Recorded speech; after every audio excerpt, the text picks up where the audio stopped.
SSM's Wednesday Global Africa program brings to you our news stories, exclusive reporting, and SSM perspectives on the day's top news. Plus, the inside scoop on Africa's most important developing stories. Join us on Wednesdays, 11 a.m. West African time.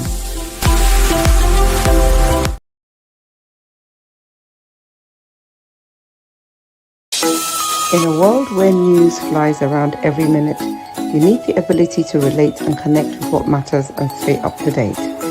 Schengen Story Media News Echoes program is Africans in Diaspora and at Home's leading English news network, one of the most trusted, respected sources for news updates on current affairs as they affect global Africa.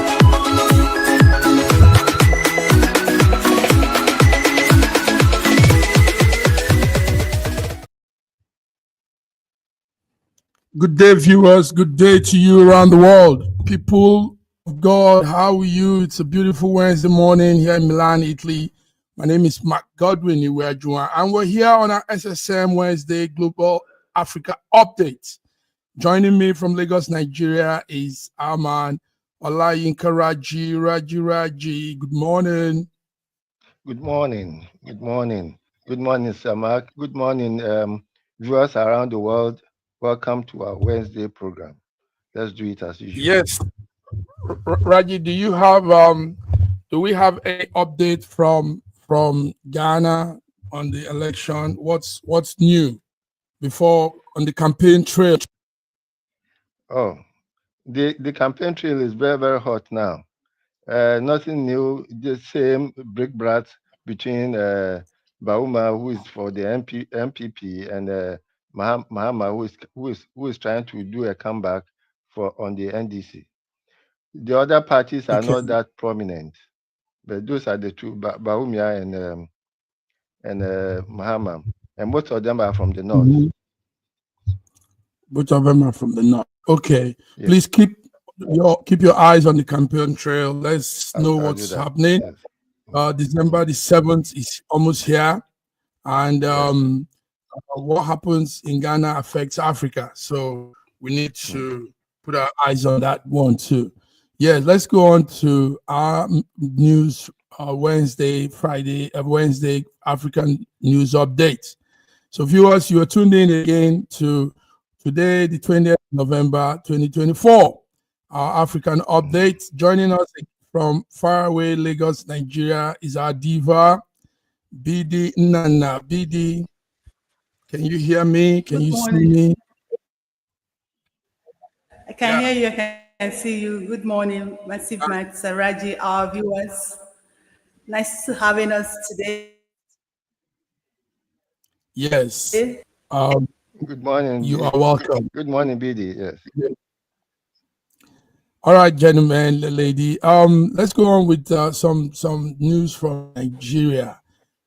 We thought Boko Haram probably has gone on holiday, but what we had yesterday morning was, I think, it's a power game Boko Haram is trying to play, being that there's a new terrorist group also emerging from Kebbi State. So they want to tell people that they are still around, very much around. So yesterday we had Boko Haram attacking a military camp in Borno. Borno State is not Nigeria, and they killed, so far what we've heard is 20 soldiers have been dead, but they said the number is more than that. Gentlemen, tell us what is happening in Borno State. What is Boko Haram doing again? Raji, let's hear from you first. Boko Haram, yes, Borno State attack.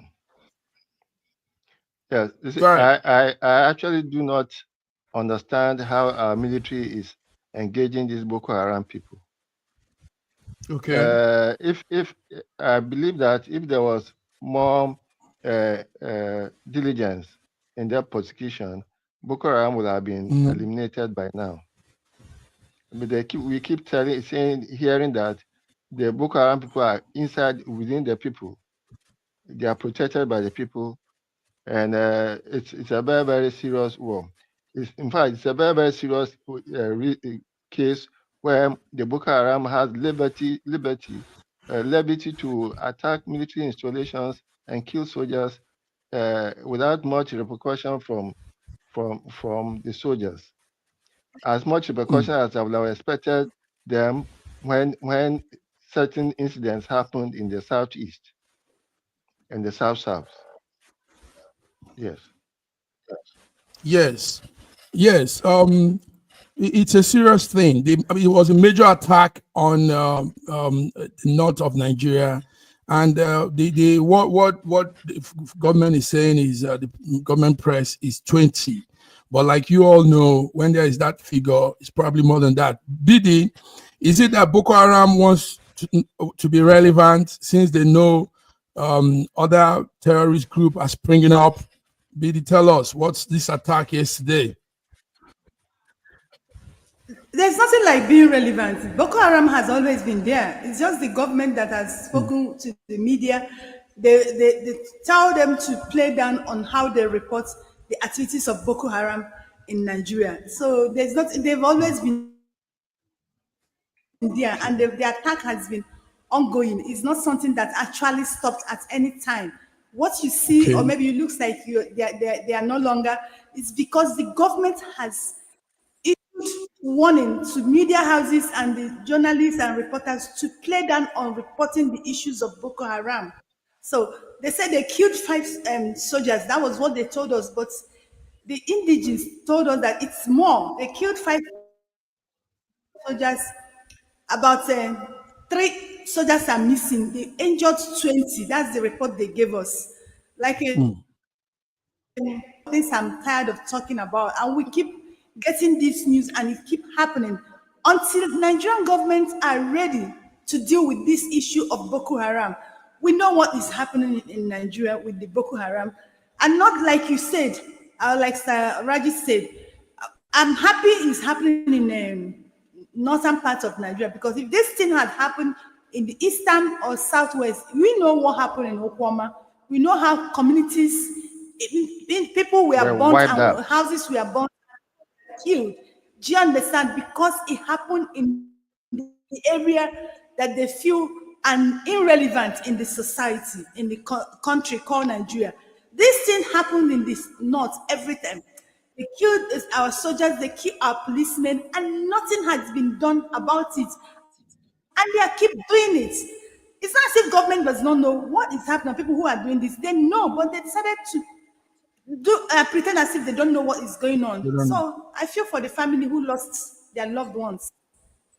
Okay, Bidi, yes, but I would rather use the word. We want you to use the word. I'm happy it happened to the Northerners, because it is the political group that makes those decisions, not the ordinary citizens that are just there. What we'll probably say, okay, yeah, you want to reiterate that I want statement? You to understand the points I'm making. Yeah, why I said I'm happy is happening there, because they won't have to kill innocent people. That's the point I'm making. Because if it happened in southeast or south or the southeast, innocent people who did not know anything would die along it. Do you understand? That's the point. That's the point I'm making about it. It's not as if I'm happy. No, I'm not happy that people are dying, and our soldiers who are meant to protect us. No, I'm not happy. What I'm saying that I'm happy is happening there, so other people will not die for what they don't know. Who know we're here? The Okwama incident is still fresh in our brain. How they wiped down a community, how they killed people who don't know anything about it, how they killed people who are passing by, who are not even from Okwama. Do you understand? So that's why I made that statement I made, because it's happening not now. Innocent people are not going to go down for it. That was why I made that statement. Thank you very much. It's a valid statement. Okay. Yes. It's a valid statement. But because we don't know who is listening, we don't want it to look like we're being emotional. Anybody listen. Let anybody listen, and let them know this is how people feel. Say something. Whoever that is listening, if the person is not in Nigeria, the person must know what is going on in Nigeria. No. With your last anybody that is now, listening, if the person is not explained it well. Yes, with your last comment, it was well put. Say that it is the after effects, the repercussions, and what will happen if it were in another region of Nigeria. That's that's good. Yes. Sir Mark. Yes. There are more. There are far more military checkpoints in the southeast than there are in the whole of the north. There are far more military checkpoints just in the southeast than there are in the whole of the north, where insurgency, where terrorism is running rampage. It's ravaging. Whenever something small happens in the southeast, the whole of you see north, the repercussions. The whole of north is how many states? 19 states. But south is just 5 states, and they have more checkpoints in southeast. You cannot make a journey of 5 minutes without passing like 10 checkpoints. Now I ask them, what is happening? The people that need these checkpoints, they are not giving it to them, but they brought them to southeast just to weaken them, just to bring them down. If you check, and if we tell ourselves the truth, every problem that is happening in southeast is motivated by something, by government interests, by external interference. They keep making it look like southeast is the problem, but it's not the southeast. I'm telling you. And once they do it, the first thing they will do, they will label it IPOB. They will label it Biafra agitators. And they know that it's not them that is doing this thing. Do you understand? It is too bad. And we say they are also wreaking havoc in the southeast. They are not wreaking any havoc. I'll stand here and tell you, IPOB is not wreaking any havoc. No. I disagree to that. Can I say? They are not wreaking any havoc. Now, let me tell you something. It is not only a tree that you say, I will kill, and the person will stand and watch you kill the tree. They are not wreaking any havoc. Any havoc you see coming from IPOB, it is a reprisal attack. They don't just stay an attack. It's because when these governments, when these security officers come, they come in the pretense of trying to protect people. But Didi, we saw what happened on Monday. What happened on Monday? Abate region whatever you saw. Whatever you saw on Monday is what is because of the publicity it is giving. What is happening in the north, and no publicity is just given to it. God bless you. Well, I just mentioned that reportage on certain things happening in the north. They are trying to emphasize what is happening in southeast as if it's a problem, as if the people of the southeast are the problem. Whereas it's the Nigerian government that is putting that problem in the southeast and making. Now look at it. There's one guy I saw on social media. The guy keep making videos saying, "Oh, I'm in Hiala. They are shooting. They are dying." At the time this guy was saying this thing, I was in the east. And me, I'm a very inquisitive person. I went to Hiala. And I was just saying, please, where is this thing happening here? And I want to do this story. Do you understand? That is one out of many. What we have here are verified videos of the sit at home Monday enforcement plan by the IPOB. Listen, yes, and we see mad, gruesome killings. We see destruction of marketplaces and houses. And these are the same IPOB. They are speaking Igbo. They are wreaking this havoc. And these are their people.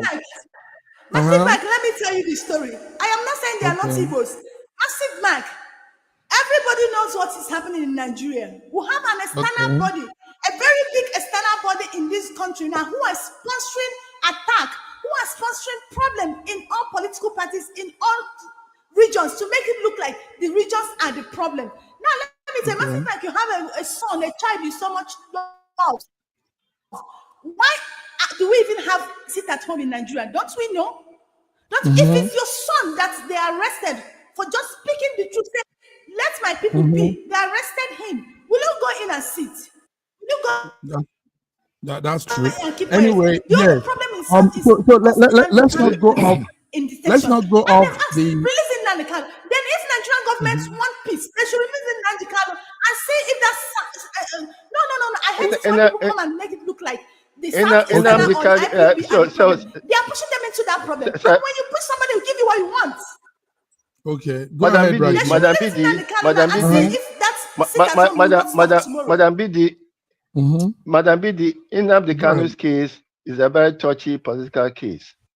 Okay. I'll be calling for Nnamdi Kanu's release.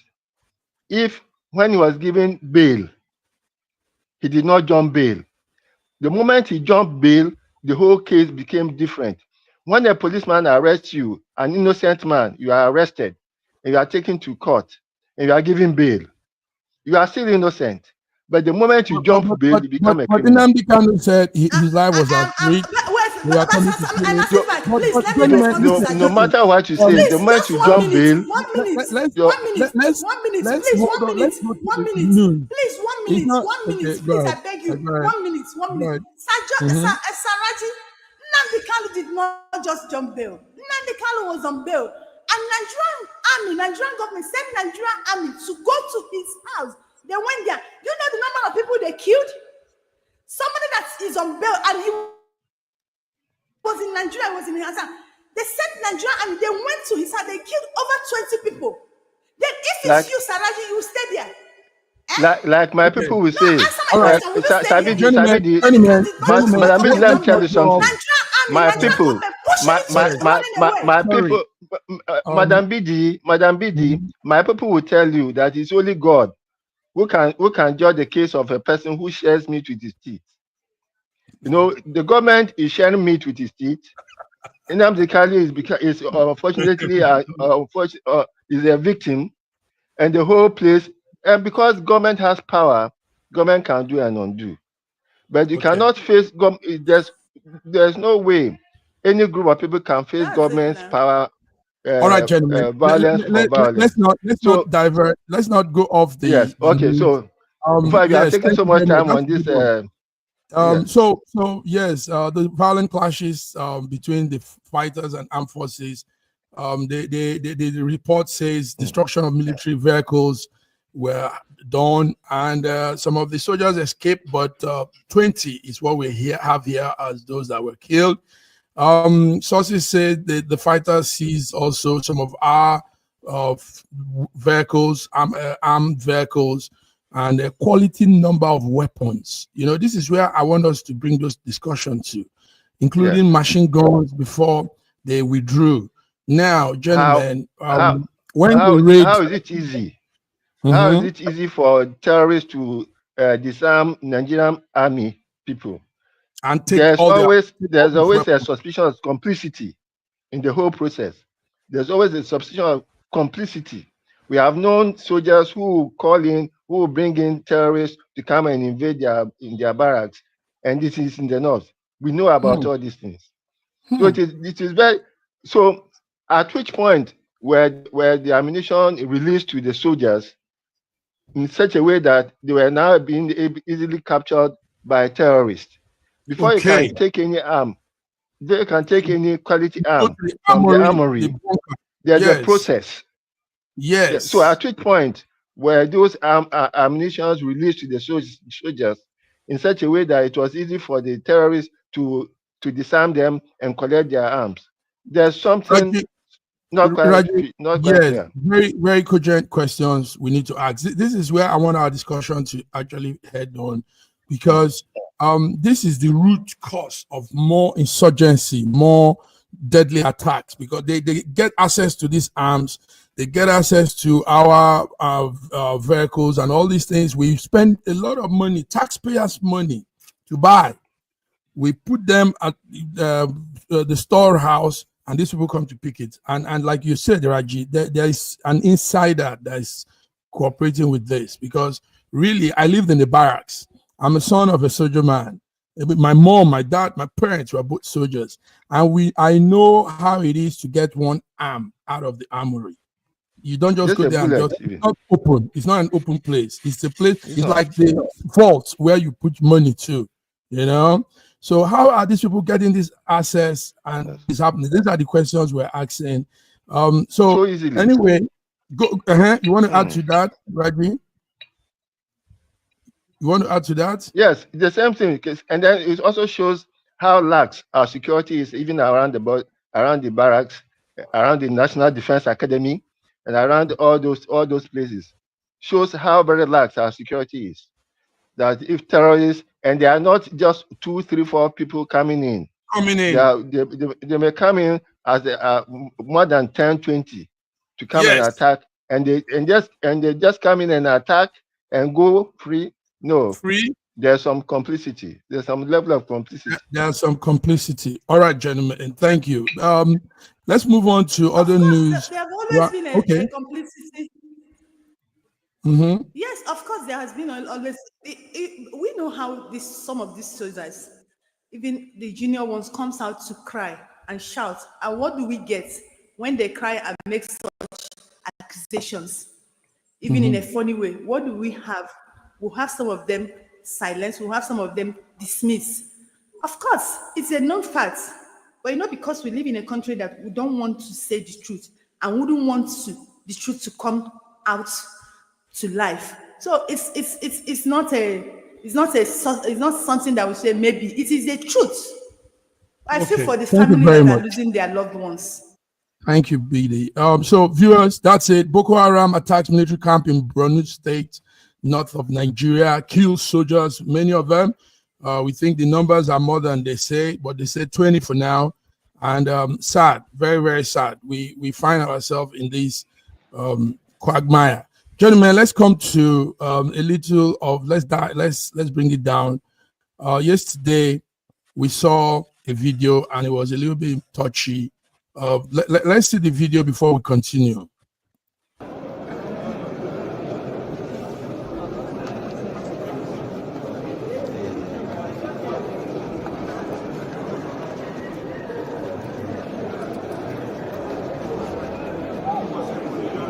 Okay, so anyway, what you're seeing is the Nigerian Senate, the National Assembly complex in Abuja, and yesterday the Assembly complex had a valedictory session held in honor of the late Dr. Patrick Ifeanyi. What you see there is a young man, 60-year-old man. Yes, he did his thing. He pulled very strong from the cradle, and now he's out. He's going to the grave. Ifeanyi was lawmaker who represented Anambra South, and that was him being laid at the National Assembly complex yesterday, November the 19th. So that's the casket of Ifeanyi. He passed away in the United Kingdom, July 27th, 2024. So this is life for you, viewers. This is how it ends. But we thank God for his life. He did some very impressive things, some real strong things. Raji, what will you say about Ifeanyi? You can unmute. Unmute your phone. Okay. I wish him to rest in peace. And I wish his family God's strength and comfort. He was a very young man who had done a lot in the very short years, so many controversial and so many others commendable. But he lived a life. He lived. His life was rather cut short at 56 or so. Which is quite young. Yes. Very young. So rest in peace. Yes. Thank you. BD, go ahead. Yes. What will you say about Ifeanyi? I'll be talking to the family, the ones that are still living. I pray that God grant them the fortitude to bear this great loss. And like Sir Raji said, that you wish him to rest in peace. I honestly wish he will rest in peace, and honestly wish that the people of Southeast will allow him to be buried in peace, because there's a lot of controversy over his mess and bringing him home to bury him. Like the case we just, I wish him all the best. So let him rest in peace. That's what I wish. I pray for him. Okay. Thank you very much. So Ifeanyi, he remained a lawmaker who represented Anambra South, and he had some session, a valedictory session yesterday at the National Assembly where he once worked. Thank you, gentlemen. This is it. That's how life goes.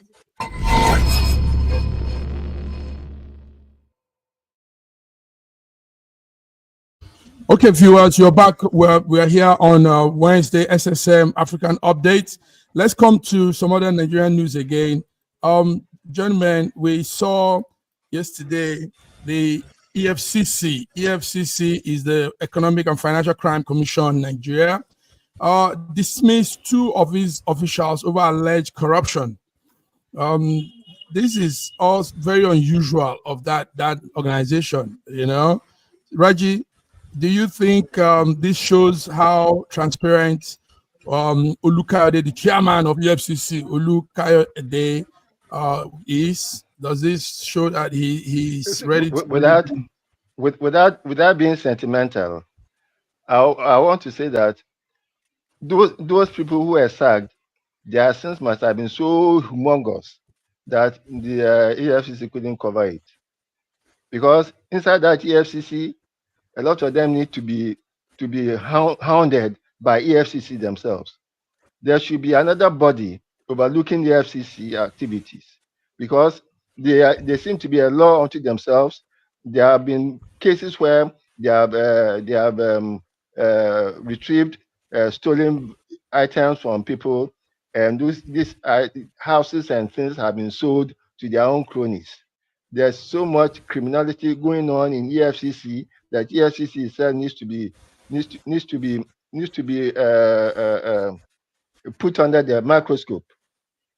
Yes, those 2 people who they might have done what my people call a schedule.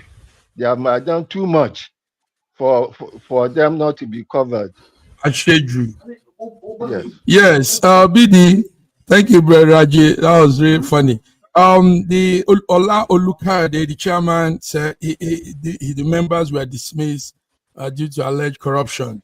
But one thing is, even though Raji said what he said, but one thing is, it shows that he is probably not in compliance with whatever his members does, his staff does. You know, he's not with them. What do you say? EFCC. I totally disagree. I totally disagree with you on that. They say who come to equity must come with hands. Yes. See, what he just did is what we call a facelift. You know, trying to make Nigerians feel like, oh, we are working. I'm doing well. If Olukayode wants to work, we will know. See, let me tell you, like Saraji said, there's a lot of filthy hands, filthy officers in that EFCC.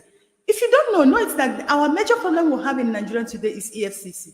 I'm telling you, EFCC has become political. It's not longer what it was meant to be.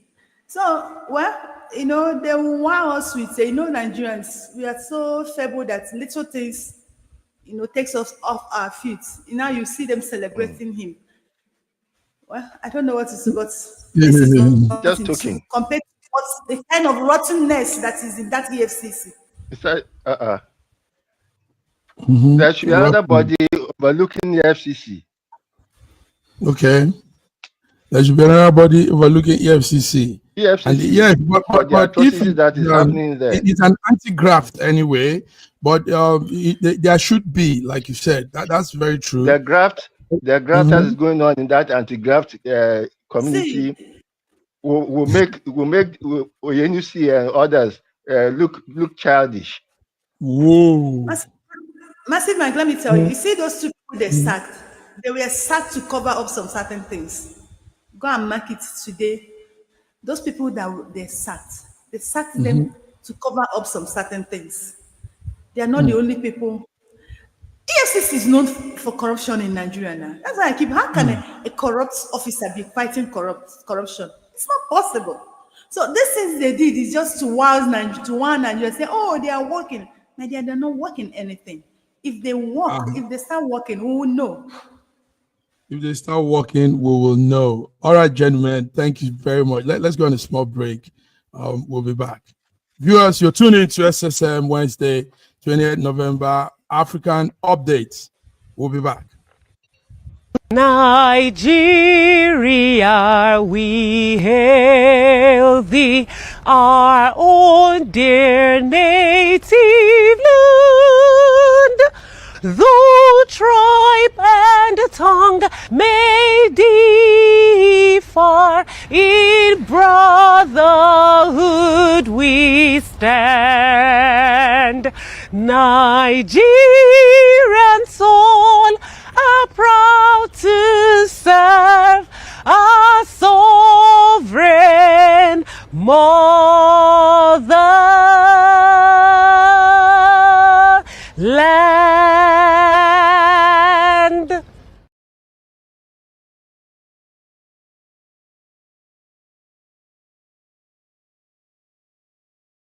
This country has some of the most extraordinary culinary diversity in the world. I'm talking about Nigeria. This first dish is amala abula, made popular by the Yoruba people in southwest Nigeria. It starts with amala made from dried yam and then is covered in a variety of soups. Next we have ofe nsala, a white soup that is synonymous with the Igbo people of southeastern Nigeria. It goes best with fufu, or akbo as the Igbos call it. Next we have suya, the most well-known food of the Hausa and Fulani people of northern Nigeria. Meat is covered in a peanut-based powder called yaji and cooked over an open fire. This is banga and starch, a classic of the Urhobo people of Delta State. Lastly, we have onunu, a plantain-based swallow of the Izon people in south-south Nigeria. We are eating it with fisherman soup, popular throughout this whole region. And of course, we don't forget the jollof rice. This is popular everywhere in Nigeria. I think what makes Nigeria so great is the diversity of all the different people coming together. These beautiful ethnic groups living side by side, sharing culture and cuisine is what makes Nigeria such an amazing country to visit. Nigerians should be so proud of that cultural heritage,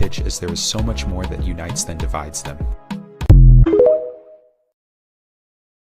This is everything you need to marry a Nigerian girl. Her father gave me a list of 39 items which include a live goat.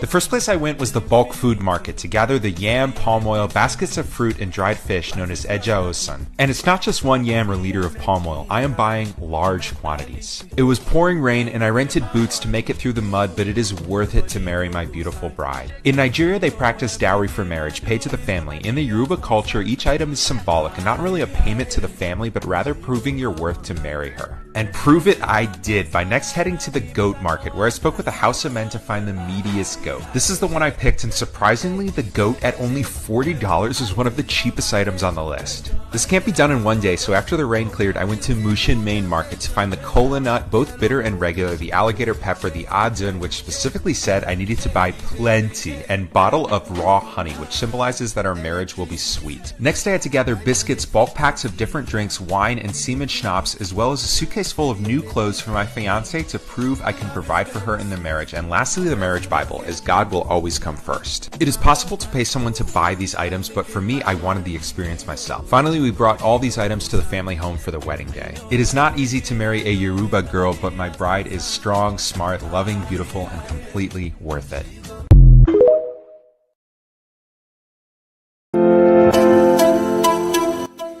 SSM's Wednesday Global Africa program brings to you our news stories, exclusive reporting, and SSM perspectives on the day's top news.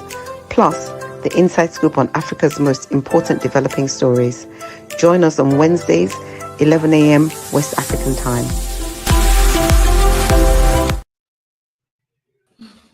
Yes, viewers, you are tuned back into SSM Wednesday. Today, the 20th of November. Raji, are you there? BD, are you there? Now let's do good. Let's do some international news also as it affects Nigerians and Africa.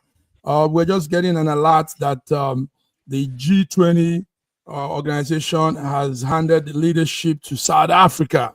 Do anybody have that update there? South Africa becomes runs the ship of the G20. So that's just a news of breaking news that just came in. Now, also there in G20, we heard something yesterday. Brazil made some arrests. These were soldiers, these were guards that were at the G20 guarding the event, but they had to pick them all up. You know why? Because in 2020, a coup was planned that was foiled. There was an assassination plan that didn't go. And the soldiers that were there at the G20 guarding presidents and all the head of states were all part of that plan, the coup. So we saw this happening yesterday. I don't know if the studio will get videos for us. So that means they were close to being, probably something would have happened if not for the prompt intervention of some security men. But these men were standing. They weren't like they were going to attack. They were standing in check as security officers, but they were alleged, all of them were all part of a gang in 2022 that wanted to do a mutiny. Raji, when security are breached like this, when you have this kind of lapses, what do you think? What is the remedy? How could they have prevented this? Any insight on some security check?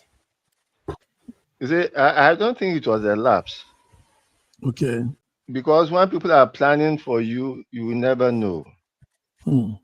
And there's hardly there's only so much you can do.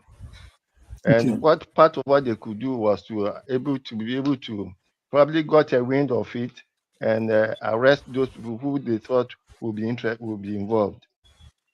It's like when a coup is planned anywhere. But I don't remember there being a coup in Brazil in all its history. And I'll be surprised if a coup is planned at this time. If a coup is planned, well, it was if it were in Argentina, yes, Argentina has been going through a lot of turbulence, but I can't recall a coup ever happening in Brazil, because Brazil has been quite stable for a long time. Okay, thank you very much, Raji. Also, let's talk about this new leadership that has come to South Africa. G20 is a very powerful organization, and if you have the helms of affairs now being run by South Africa, do you think they will steer it well? Because we know Brazil has been doing a great job.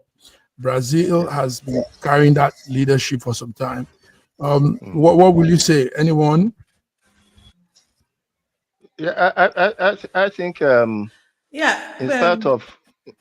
spite of some disruptions in the affairs of South Africa, South Africa has been doing quite well economically and politically. And I think they deserve the headship. I'll be baffled if it were passed over to Nigeria, because we haven't gotten our act together. Our economy is in shambles. Our government keeps on borrowing and borrowing and borrowing without us seeing anything that they are doing with it. Their government is just a lot of gas, no substance. So I'll be baffled and I'll be ashamed if the G20 leadership had come to Nigeria. No, we are not on ourselves organized enough to lead any group of people.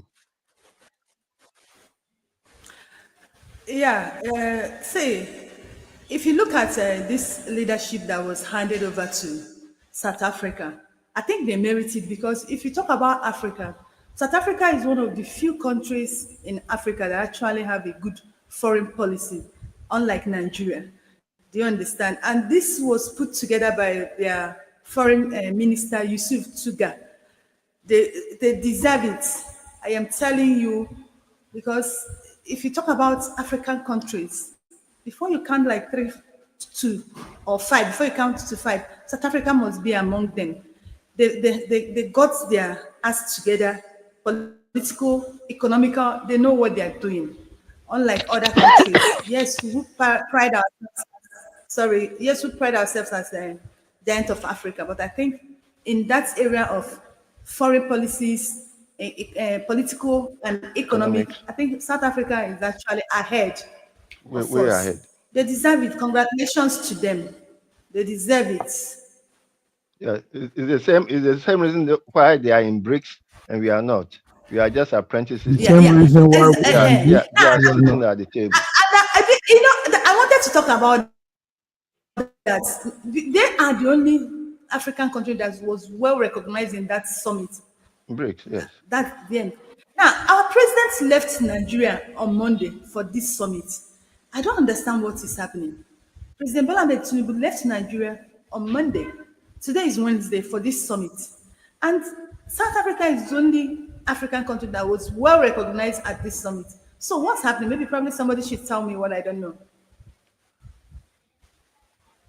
Oh, but our president arrived in Brazil. Was with his wife, and they were both welcomed with flowers and drums and things. So they were quite recognized, even though our president keeps on shrinking inside, but Keeps for on the shrinking. agbada he wears. What did you say? Our president is Agbada he wears. Actually, they will come for you. The whole president of the Republic of Nigeria. He's shaking his sides. So yes, no, maybe he's also using the agbada to cover up, cover some, augment you know, his size, yes. It's some irregularities. More volume. To cover irregularities. Anyway, viewers, we are discussing the G20 as it affects Africa. Now, South Africa, the breaking news is South Africa now heads the G20. The South African president will now be the chairperson, the head man, and the sheep of that strong organization. Gentlemen, let's come to other issues as it affects us. Let's talk business now. Yesterday, there was a news that WTO is raising concern over Nigeria's custom practice, and they're asking for reforms so that trade can improve. They probably came to our ports and business centers and noticed that, number one, they said they have to review the custom procedures, citing high inspection rates and trade delay. Yes. Number two is they urge the country to review its custom, also the timely and cost-effective practice of the custom. So let's talk about this, gentlemen. WTO, we know our sister is there, even though the man that brought this message to us is the custom, is the WTO. I think he's the head of one department there in WTO. So what will you guys say? When you come to our customs, you know, the customs recently boasted that they've had more than 5 trillion income. Okay. There's no item, there's no nothing that comes into our ports that does not eventually incur demurrage, because there's a deliberate delay in bringing in things to cause demurrage for the importer. Okay. It will cost us so much time for the ships to offload. And what's is it cost the average Nigerian export about 10 days at the port before the shipment is made. So that if you are shipping out perishable goods like yam, most of the yam will have cooked in the containers before they got onto the ship. Yes, indeed, there are serious things have to be. The Nigerian customs should not even be looking at custom duties and how much they can get from the importers and exporters, but they should look at the ease of movement of all those products. When you get to a Ghanaian port, you are exporting yam. It doesn't take more than 2 days for it to go off. Okay. When it comes to Nigeria, it will take nothing less than 10 days for it to get in. When you import something into a Ghanaian port, it takes a maximum of 1 week for everything to be out. In Nigeria, it will enter demurrage before you get your things out. This is serious. Raji, you seem to have some good insight on this issue. So now WTO is coming in. WTO shouldn't come in, but probably they've seen that it's getting very, very is getting real bad, and now they are giving their advice to help trade and to help improve how we do business and all these whole things you've said to boost trade efficiency, like they say. Raji, another thing I want to ask is this: do you think that this whole thing can be, like WTO has outlined what should be corrected? Do you think we will apply to those suggestions? Can we do it? They have vested interest at the customs, at our ports, at our exit ports, that will make it very difficult to implement. They have vested interest. In September, I traveled by road from Lagos to Ghana. I could see the number of checkpoints between Ota. Lagos to Ghana. That means you pass through Togo, Benin, then Ghana. Is that how you went? Yes. You can count the number of checkpoints between Ota and Idiroko. Almost every 1 kilometer there's a checkpoint, and checkpoint mounted by almost the same people with different grades. Okay. And every vehicle going through that point has to drop something. Sure. The same thing when you are coming in, same thing when you are going out. Throughout the distance from Seme to the Benin Togo border, I could hardly count more than 1 or 2 points. In fact, the checkpoint was at the border. Then after the border between Benin Republic and Togo, there's hardly any checkpoint until you get to the border. Between Aflao, between the Togo border and the Aflao, which is the Ghana border, you don't get anything until you get to the border. But it's not the same thing when you enter Nigeria. Imagine, but sometimes you wonder what is our own, what is our problem? Why can't we just do things the way it's done? There are too many vested interests who are fleecing the exporter, who are fleecing the importer. And now, making things very difficult. It's a huge number there. WTO is putting its eye on it, and they want things to be reviewed. Custom procedures, a lot of things should be reviewed. And they say it will also it will bring a boost to our own trade efficiency. Imagine. So something that will help us indirectly is what they're telling us now.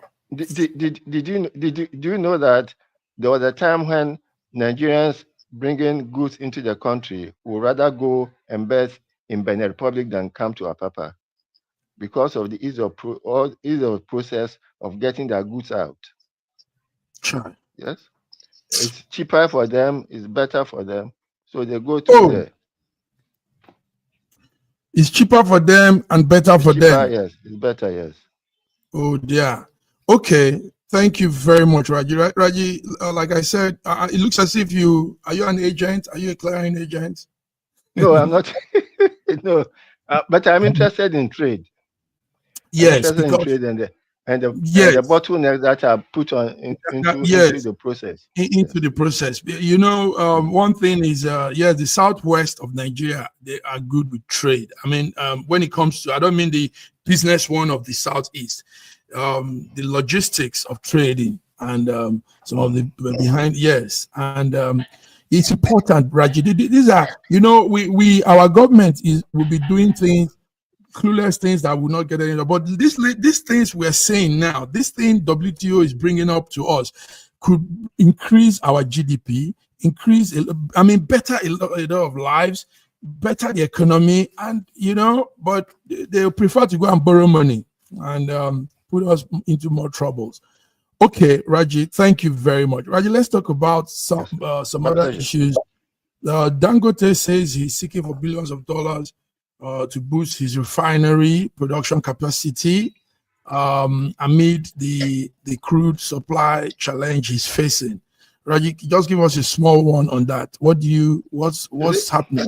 My O-level economics Okay. taught me that if you want to set up an industry, you have Yes. to be very, very sure of your supply lines. Okay. Now, if you're Dangote as a billionaire known worldwide, is setting up a refinery, and you set up a 650,000 liter single stream refinery in Lagos. Okay. Did he ensure that his supply line will be easy? Easy. How was he going to get 650,000 barrels of crude oil Crude oil. almost every week? I'm not Almost talking every every day. Almost every week, 650,000 barrels. It's not small. It's not small. If it was going to depend on the supply from Nigeria, I'm sure it would have scaled down, probably scaled down that refinery rather than make it so humongous. The total refined capacity that whole Nigeria had at one point was 450,000 barrels, which was divided between the three refineries in Warri, Port Harcourt, and Kaduna. And even that, sometimes we're not able to meet that supply logistics. So I wonder how he came to that 650,000 barrels, and I'm not surprised that he's having supply logistics, because even if he's going to get his supply from Venezuela, from anywhere, look at the time, look at the time value of money between when he asks for the supply and when the supply eventually comes, and the cost of transportation. The cost of transportation.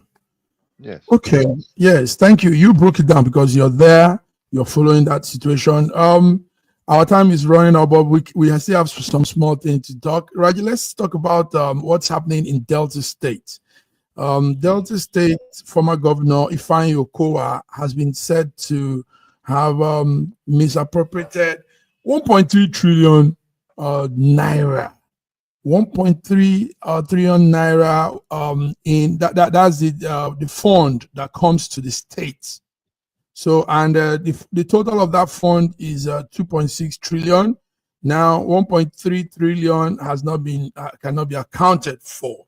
Raji, this is the same story over and over again. We hear about these governors when they leave, so amount of money, it cannot be found, cannot be accounted for. And now this is Okowa. What we know is Okowa was seeking to be the vice president under the PDP presidential platform, running with Atiku. It's alleged that he probably pumped some money to the party so that they can run the election. Raji, what do you say? Let's round up with this. What's your take on this? Okowa, Delta State. For a small state like Delta, with so Delta much is not money, a small state, though.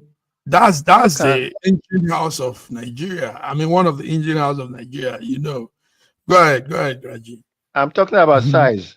I'm talking about size and population. For that state with so much money, and to have a governor, supposedly a medical doctor, I believe. Yes, I think who so. have thought that he has some sense. You have thought that he has some sense. But how can you even want to be VP to Atiku when you know that there's a sort of arrangement between the North and the South about a rotational presidency, and that we just had one Buhari in place for 8 years. There's no way that another Fulani man or anybody from the North could have come up and be voted for as president. Any Southerner who wanted to be a VP to such a candidate must have his brains examined. And if if he is still in the childbearing age, must be castrated so that he will not produce his own kind again. Raji, you're going very far. It is very, very serious. It's a very, very serious matter. We don't take matters seriously in this country. How can a supposedly educated Nigerian, Okowa, Dr. Okowa? Yes, anyway, it's terrible. There's some insanity that should not be acceptable. Yeah, that's 50% of the allocation, federal allocation fund that comes to Delta State. The whole money was taken to one man's account. Anyway, it is still being alleged. We're still following the story. He says it is a target on him because they think he probably will come up also in 2027. So they want to silence him completely. Come on, 2027 as what? 2027 as what? As president, as the president, or maybe his head needs to be more. His head needs to be examined again. Now that state have suffered a lot. Remember, James Ibori had similar story. James' own was even more than this. James was wreaking havoc all corner of Delta State treasury, and it's sad, Raji. So, Raji, thank you very much. Raji, is there anything you want to add to all we've said? The viewers are listening. Is there anything you think? Yes. We didn't especially about yes. Go ahead. Especially about the customs, the Boko Haram issues, and the treatment of most people in the southeast. Now, for Boko Haram, the governors on the north know these things. They know these people. The Nigerian security forces is overly controlled by most people, a lot of people from the north. Yes. If they cannot stop Boko Haram insurgency in the north, then there's something wrong with them. Yes. There's something wrong with them because I've never seen. There have never been. The last time when there was a case about the tax reforms, the whole 19 governors of the north came together against it. Yes. They have never come together against the insurgency that is ravaging the whole of the north.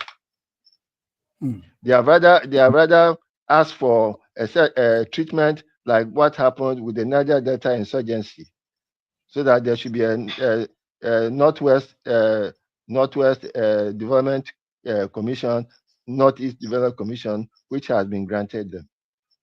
So how do you get development for your state when you are devastating the state, when you're devastating the region? It flies in the face of simple logic. There's something wrong in the mentality of the people who will be thinking that way. Yes. For it's unfortunate that a lot of the soldiers that are being wasted in all this insurgency, a lot of them are coming from the south. That's the sad thing. Let the north bring up their own people to make sure that they safeguard their region instead of sending them to the south and the southeast as armies of occupation. Thank you. As for the customs, customs and excise, let there be something done so that they could help the economy.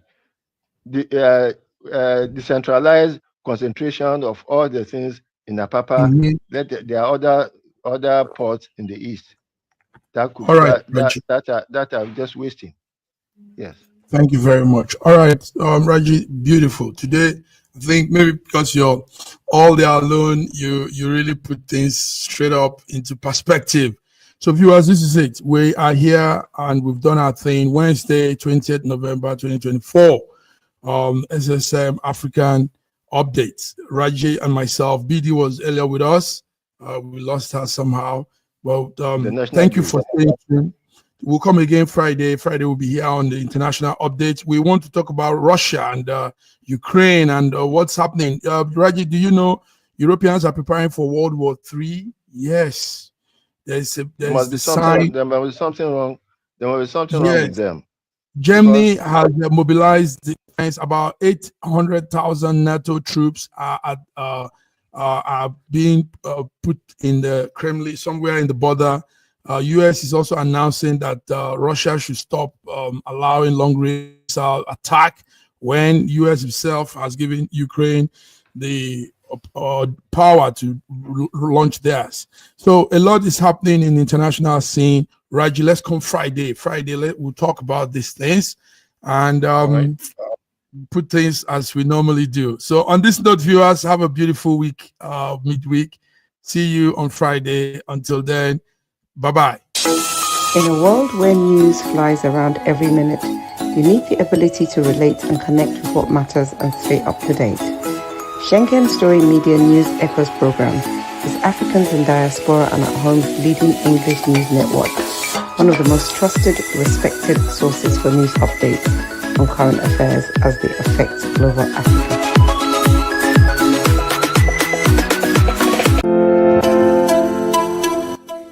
SSM's Wednesday Global Africa program brings to you our news stories, exclusive reporting, and SSM perspectives on the day's top news. Plus, the inside scoop on Africa's most important developing stories. Join us on Wednesdays, 11 a.m. West African time.